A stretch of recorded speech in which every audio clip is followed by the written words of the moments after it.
Did you guys get a chance to watch AEW Dynamite? Joe, yet? Okay, it's a holiday, so There's no numbers. there's no numbers, but I can't imagine they went up with the Continental Classic matches. So this was hysterical. Okay, they did you watch the opening montage with November Rain where they're showing the highlights of the pay-per-view? Yes. Yeah. Okay, so I would give them credit, okay, for doing a recap. Right. However, this video was literally 8 to 10 seconds of everything that happened on the show. Just No, whatever. it was more. It was more. No. than Go back and watch it, Conan. I did watch it. Each little thing was 8 to 10 seconds. Oh, each Trust- highlight. I got you. Each highlight, like the Right. Swerve thing, was 8 to 10 Right. seconds. Okay. Right. Each little thing was 8 to I 10 thought you seconds. meant the whole recap. And they jammed right. So they didn't really recap it. They just showed little tiny snippets of Well, it's highlights. better than nothing, bro. That's So right, I gave exactly. him That's my point. credit for that. They had a little bit of heat with me because I was expecting them to use Guns N' Roses November Rain. I don't know what that was. Yeah, no, that was Guns. That was Guns N' Roses. It was Guns N' Roses. Was it? Yeah. They just cut it in a weird way. That's all. Yeah. Right. Okay. All right. So then They they cut it to 2 minutes or whatever, or however long the video. Yeah, but I never heard Axel singing like he did in ECW, But go ahead. showed the Continental Classic board. And it looked like a children's board game flashing on the screen. So the Hurt Syndicate comes out, and the MVP basically cut a promo before Sheldon's match. He pointed out Lashley beat the snot out of Swerve and had footage from the match play, and has said their mission statement is that they're in AEW to take championship titles and leverage them for more money and power, which is actually a good line. Said they're the merchants of misery, they're the profession of pain. MVP said Benjamin would kick off the Continental Classic and said they hurt people to close his promo. So Mark Briscoe comes out. They do Mark Briscoe against Sheldon Benjamin in I think this is so, in a Continental Classic Blue League match.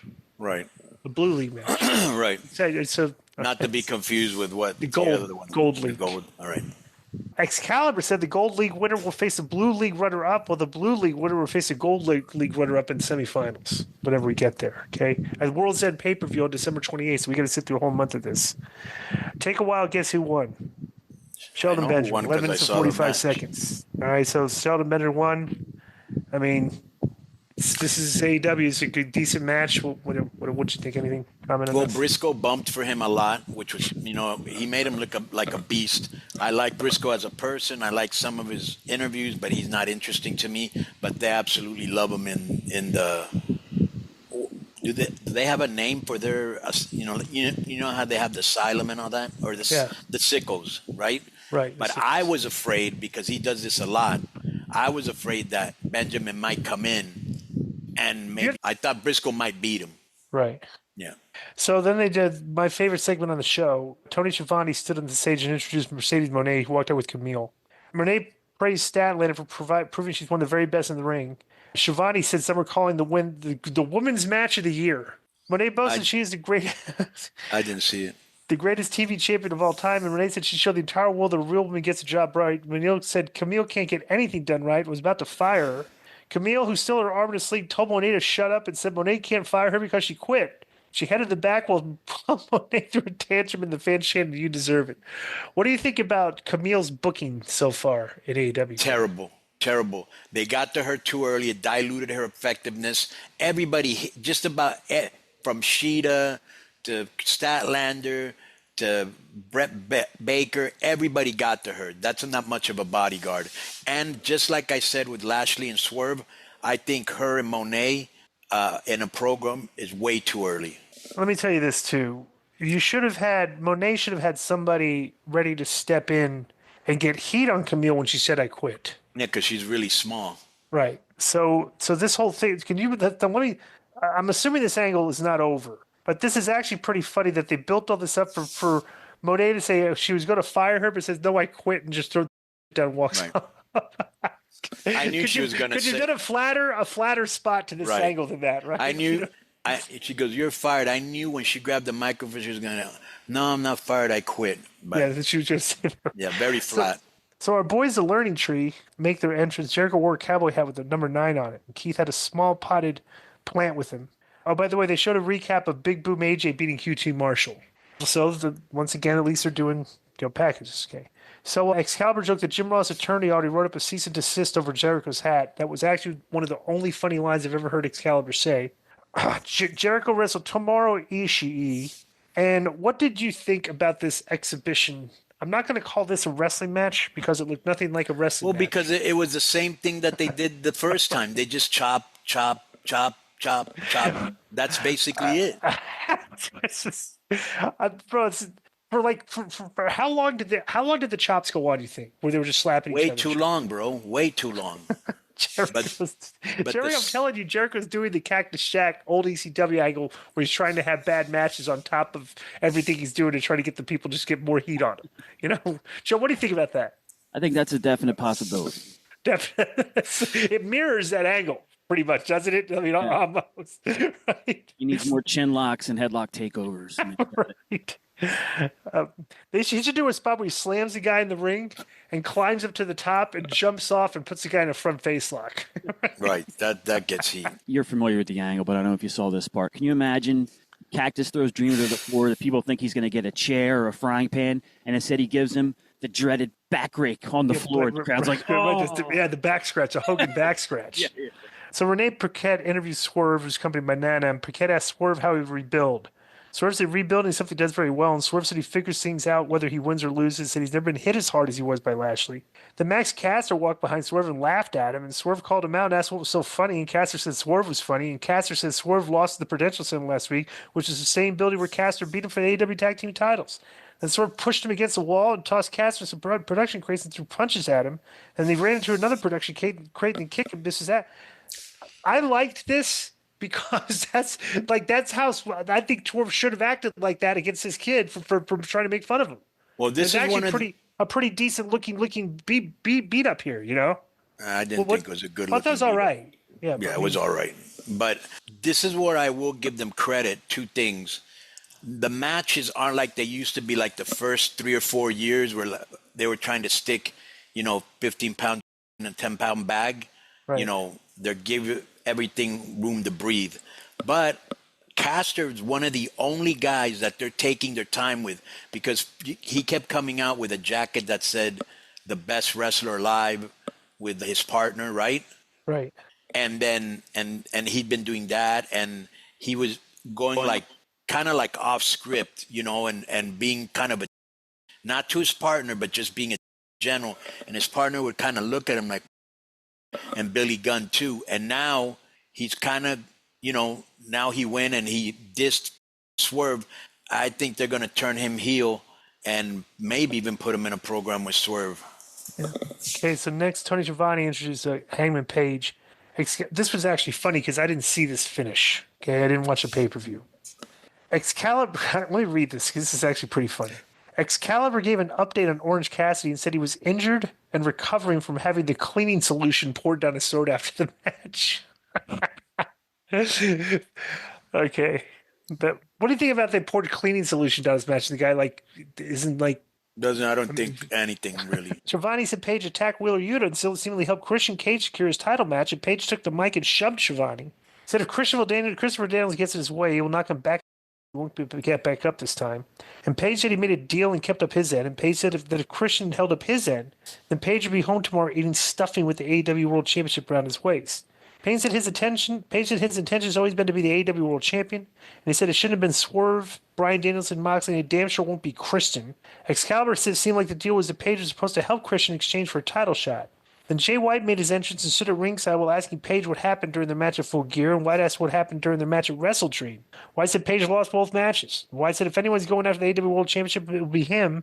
Then White climbed on the apron and spoke about having another match with Page. Then Pac showed up and pulled White off the apron before running him into the barricade. Then Pac jawed at Page, who was then hit from behind by Wheeler Yuta. Marina Shafir arrived at ringside. White entered the ring and cleared Pac and Yuta from the ring, and Page put White down with a lariat. Marina slammed the title briefcase over the head of Page, and White ducked Shafir's attempt to hit him with the briefcase and set up for the Blade Runner. But then Moxley came in and choked White while Shafir kicked him. Then Moxley released the choke, and Shafir took White down, then put him in a choke of her own, which was a reverse sleeper, which I didn't even know how that was a choke. It looked weird. So, and she choked him out. So Mina Shafir choked White out, and then Moxley, Peck, and Yuta put the boots to him, and then the Death Riders left the ring, and Yuta threw a kick at Page before leaving. So what'd you think of this?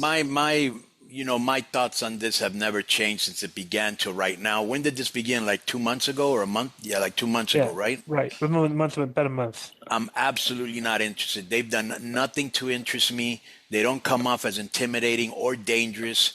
And whoever's writing this, if it's Moxley, that's good because you're getting a lot of TV at the beginning and you look cool. But I'm not invested in this at all. Okay, How about you? No. How about you, Joe? No, and if the deal is there's a revolution and they're going to change the company culture, they're not doing anything to change any culture. They just haven't been. They're just beating people up. Yeah. We've seen that a million times from every faction ever. Yep. So this is interesting. A revolution is what NWO did. Right. Claudio beat Ricochet in 13 minutes, and the finish was Claudio crotched Ricochet in the barricade. He beat the referee's count to get in the ring, but Claudio hit him with a clothesline and pinned him. I would have, the way Ricochet wrestles, I think all of us was expecting a more AEW style false finishes and stuff, but this was, bro, they got a lot of heat over this for this finish. Like, he's just doing kind of a clean job. Well, right, because Ricochet said, they didn't use me right in WWE. They're going to use me right in AEW. And the first day he came in, he was like in a gauntlet match, which he didn't win, right? And now this interview that I saw this week or last week, he said, I want to put the company on my back and be the face of the company. And he's losing to Claudio. Not that Claudio isn't a big deal, but you need to protect Ricochet. He's a guy that could really be part of turning the company around, but we've seen this so many times. It's normal. Here's a exchange between Bill Apter and Dave Meltzer regarding the result of that match. Bill Apter tweeted, "Didn't Ricochet leave WWE to make a better career move and went to AEW, where he continues to lose matches? Explain this one to me slowly." And Dave responded, "Wow, Apter's never surly. I like this." Dave responded, "Could be he got a better money offer. Could be he expected to be happier. Everyone loses in a round-robin tournament, and he is main eventing the Tokyo Dome." There's Dave's story. Whatever. So next was X. So they showed the highlights of Fletcher beating Ospreay. And everybody says Fletcher's a star now. And I'm like, in my opinion, that match is Ospreay's been doing way too many jobs for a guy supposed to be the top babyface in the company. Would you agree with that? He's had like 3 or 4 high-profile matches. I don't think he's won one of them. Yeah, but he's kind of the type of guy like Scott Hall was that he can take losses and people still like him. You know what I'm saying? Yeah, but he's not elevating him to a position that you want him at. Not elevating, but they see him, that fan base, the hardcores, see him as a top guy, number 1 or number 2. Right. So then they go to Kyle Fletcher and Don Callis cutting a promo, and I thought they'd be more over the top and gloating, but they weren't. He said this, he's on a mission to destroy Will Ospreay, and that's what you do to get ahead. And they spoke about how they decimated him and said they're just getting started. And Fletcher said he's better than Ospreay in every way, and the Continental Classic belongs to him. So I thought this was an underwhelming promo for coming off beating Ospreay. 1,000%. Adam Cole was with Taven and Bennett, said he's tired of playing I don't think they ever made any reference to Thanksgiving, did they? No, I don't think so. So Adam Cole makes his entrance with the Taven and Bennett, and Cole said he's tired of playing the game with MJF. Said if MJF was half the man he claims to be, he would fight him, but he's a little... Said to beat MJF within an inch of his life as he gets his hand on him. Kyle O'Reilly comes out, said Cole fought MJF and didn't work out, and that's why they were in the situation. O'Reilly asked Cole to let him fight MJF, and Cole said he doesn't want his friends to fight his battles. O'Reilly said he's doing it for Roddy. MJF appeared on the big screen, was playing a piano. He said he thought long and hard for the last 20 seconds about both men wanting to fight him, and the answer is no. That was actually pretty funny. He said he was focused on the Dynamite Dozen Battle Royal taking place next week. And Cole said he was entering the Battle Royal, and O'Reilly took the mic and said he's also entering the Battle Royal. Then Cole and O'Reilly bickered for a moment. Then O'Reilly left the ring, and this was met with the indifference that O'Reilly's appearance in these angles have met with previously. Well, I like Cole. By the crowd. I like Cole. I like Kyle O'Reilly, and I like who's the third guy in this thing? MJF. Roddy. Roddy. Of course, everybody knows I like MJF, but bro, I have zero interest in this. Yeah. Were you interested in the Jamie Hayter versus Queen Aminata tournament for a spot in the International Women's Cup? Because Aminata is like the black version of Harley Cameron. Right. She just loses every match. And Jamie Hayter beat her again, so poor Aminata lost again. After the match, the lights went down, the spotlight appeared. You know what they do now? The girls that lose a lot, they don't even put the record anymore. How great is that? Right. So they teased that Julia Hart was going to be there to headline the stage, but she wasn't. Just her music played. So, all right, See if we can fix that. So Renee Paquette sat down with Mina Shirakawa, who got turned on by Mariah May. Said she knew that Mariah could do to what she did to Toni Storm. She could do the same to her. Shirakawa said, "This is the real May." Shirakawa said May is selfish and is to kill anyone close to her. And Shirakawa said she would introduce May to the real her. So May showed up and smashed a bottle over the back of her head and slammed the championship belt over the back of Shirakawa and then said, "I want Mina." That was the best heat spot on the show, to be honest with you. What and I'm not even interested. No, at the beginning I liked them, but they're kind of worn off. Like they've worn out their welcome. Well, it's like just funny they're giving all the heat to like that's a spot that should have been done to like the guys or something, you know. But right. Instead they did with the girls. So right. I don't know. Oh, your boy Daniel Garcia beat Jack Perry. He's a TNT title holder now. I knew that. Didn't he beat him? Didn't he beat him? Full gear? Yeah. So guess what? On Saturday's Collision, we got Garcia versus Okada in a Continental Classic Blue League match. Conan, we'll be watching that in Collision on Saturday. The Blue League match, Okada versus Garcia. Okay. I watch Collision, but not for that match. Just because if they might have Mexican wrestlers on, I like to see how they do. So Darby and Brody have had a little angle with each other a couple of years ago. So, and this is actually a very compelling looking matchup because Brody King doesn't exactly take care of his opponents very well, and Darby Allin doesn't care if you take care of him. So this is kind of a very violent beating. It's just like, you know, visually this is like, you know, it's uncomfortable to watch, but you knew what you were going to get out of this, you know? Joe, did you watch Full Gear? No, I watched Dynamite, but I did not watch Full Gear. Did you watch any highlights or see highlights? No. I read the other day that because the other day I read that Allin was in a car crash at Full Gear, and I'm like, what? Yeah, he ran and he smashed her. It was the whole ending was so weird, and like he could have. It looked like he may have gotten hurt as a shoot when he shoot crashed the car, got out, and he was like bleeding, acting like woozy, like he was concussed. Into what? Into another car. Okay. Like the Death Riders car. Oh, they did that after the match? Like after they were running away, and then the Darby Allin shit. They had an idea for a spot, like a car crash. Right. And they didn't execute it. They didn't tighten the screws around everything to make it look like, you know, like reasonable what was happening. So Brody, big fan of discos. Brody is. No, you know, he hates me. Yeah. That's true. He's cussed at me on Twitter. He's disrespectful. I agree. Young kid. I'd say so. So he goes for his second coffin drop, and King catches him in the sleeper, and Allin rolled on top of him for a 2 count. And King stood up with him still in the sleeper and transitioned it into a gonzo bomb and beat him 1, 2, 3. So King went to ringside, and Claudio came out and stood at the apron with a chair in his hand, and because they're gonna wrestle each other next. Okay. Then King returned to the ring and stood by Allin, who was still down on the mat after he just beat him. Then King stared at Castagnoli while Excalibur announced Castagnoli versus King in a Continental Classic Gold League match for next week's Dynamite. Then Castagnoli tossed the chair on the ground and dropped off the apron to end the show. What did you think of the ending of the show, Konnan? The culmination of if this was a theater act, if this was a play in a theater, and that was the final act. When you compare it to the Bloodlines ending on SmackDown or other endings that WWE does, it leaves so much to be desired. Well, it leaves you questions. Almost all the time. Right. What was the question that was being asked here at the end of the show? Why did Brody stand over Darby? Was he protecting him? Right. I don't. So let me ask you a question. Go ahead. Tell me if there was anything, look through the whole thing, if there was anything you liked on this show. I like the Mina Shirakawa thing because she's hot. Right. Okay. I don't. And I like Swerve.